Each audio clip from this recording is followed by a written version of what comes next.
This week the news broke that Defense Secretary Gavin Williamson had been identified as the source of a leak from the National Security Council, and had been fired from the government. The BBC reported on Theresa May's decision to axe her Defense Secretary of 18 months, having found compelling evidence suggesting his responsibility for the unauthorized disclosure subsequent to his sacking, and facing calls for a full inquiry into what happened. The Prime Minister's de facto deputy, David Lidington, has said the PM considered the matter closed. But this matter is far from closed.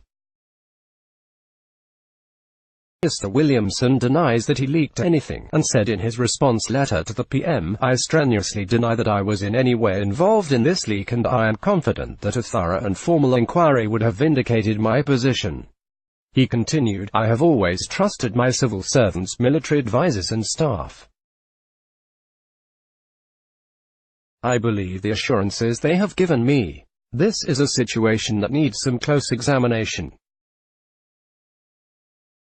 The first thing to note is the difference between the accusation and the defense.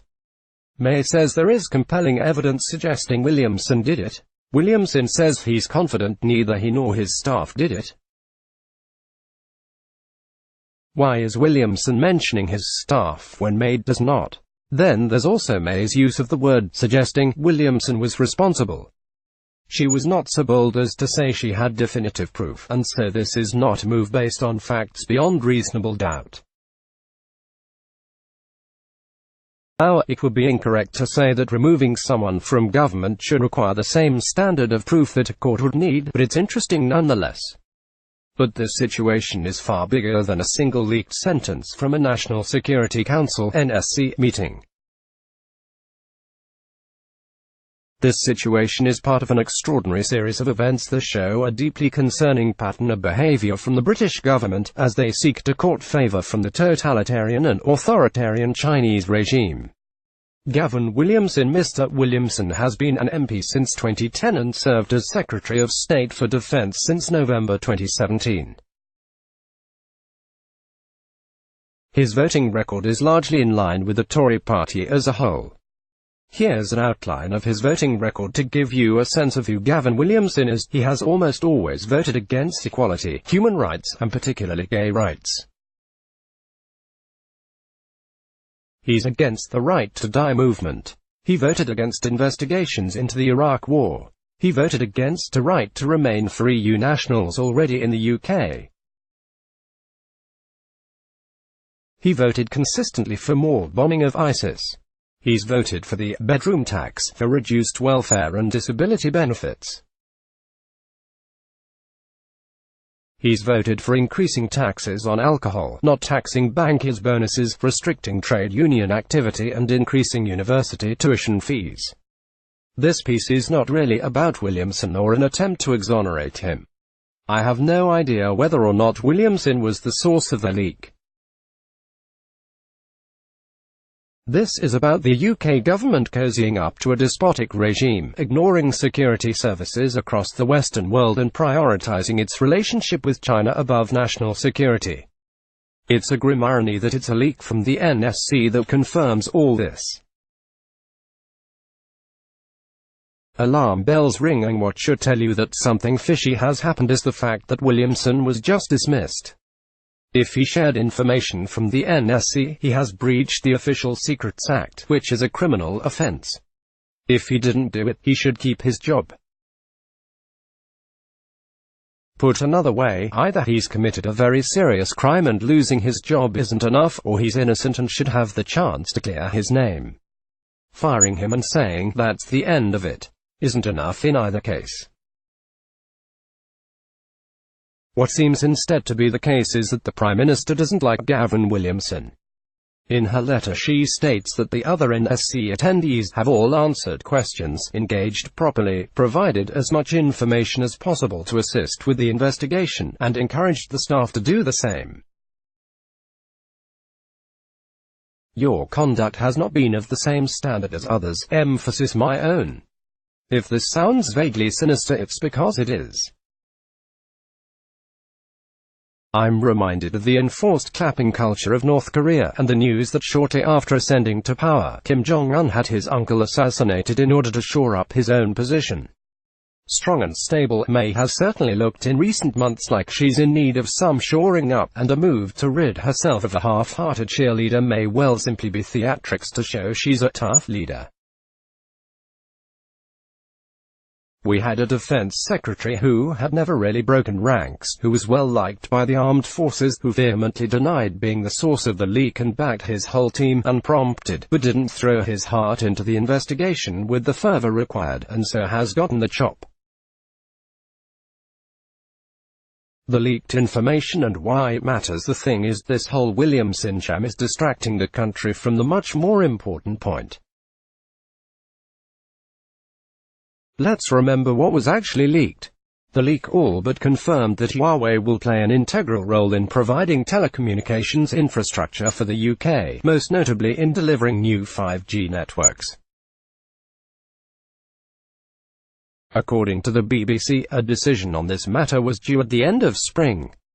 Our 5G network will be a big deal. Smartphones have become ubiquitous. For the vast majority of people, the smartphone is hardly ever out of arm's reach and is always connected, whether by Wi-Fi or 4G. These networks are powerful.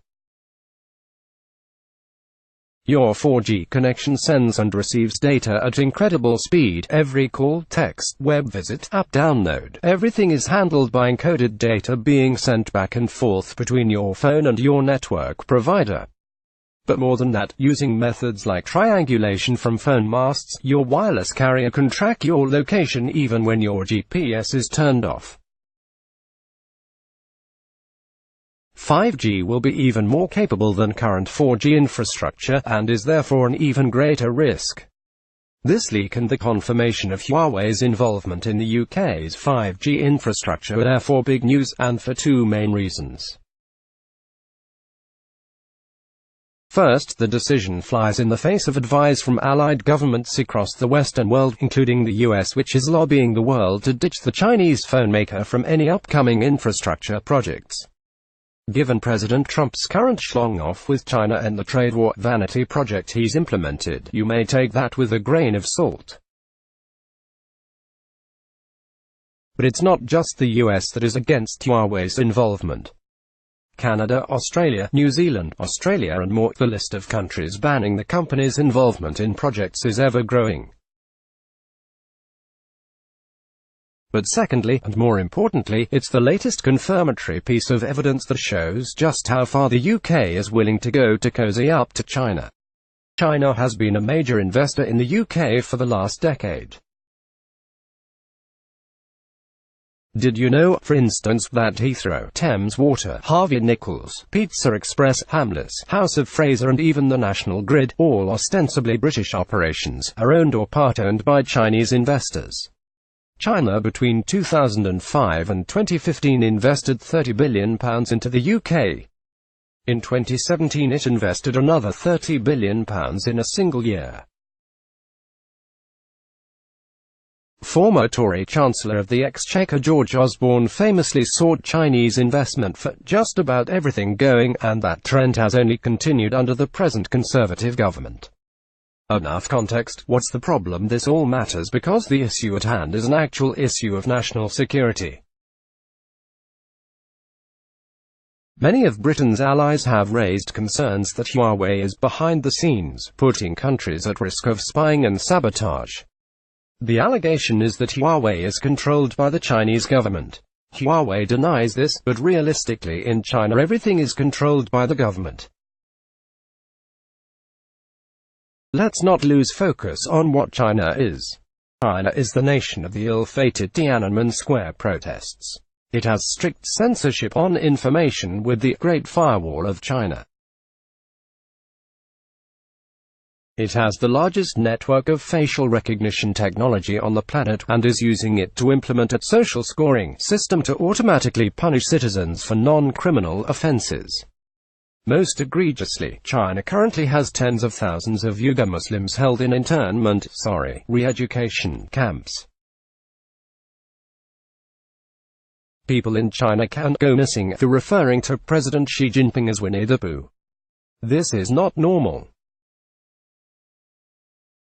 This is not the behavior of the kind of regime we want to be inviting to build crucial infrastructure in the UK, especially against the advice of allies like the US and Canada. Cyber warfare, whether it's direct hacking or more indirect tactics like election meddling, is commonplace in the modern world. It's the main form of antagonism between superpowers in the modern era. So allowing a foreign power with a history of egregious human rights violations to build vital infrastructure is like handing over the keys to businesses and citizens' data. This is all information that the National Security Council of all entities will be very aware of. The public should be demanding answers over and above the veracity of the allegations against Gavin Williamson. We should be demanding a full and independent inquiry into the depths of the UK government's relationship with China. Are we allowing Huawei unfettered access to the UK's personal and commercially sensitive information so as to appease the government and continue to generate investment? Is this a reactionary panic move to try and keep foreign investment in the UK buoyant in the face of Brexit's already damaging effects? The public need answers. Sadly, this government seems less than willing to give them. Related reads: share this article, let's block ads. Why?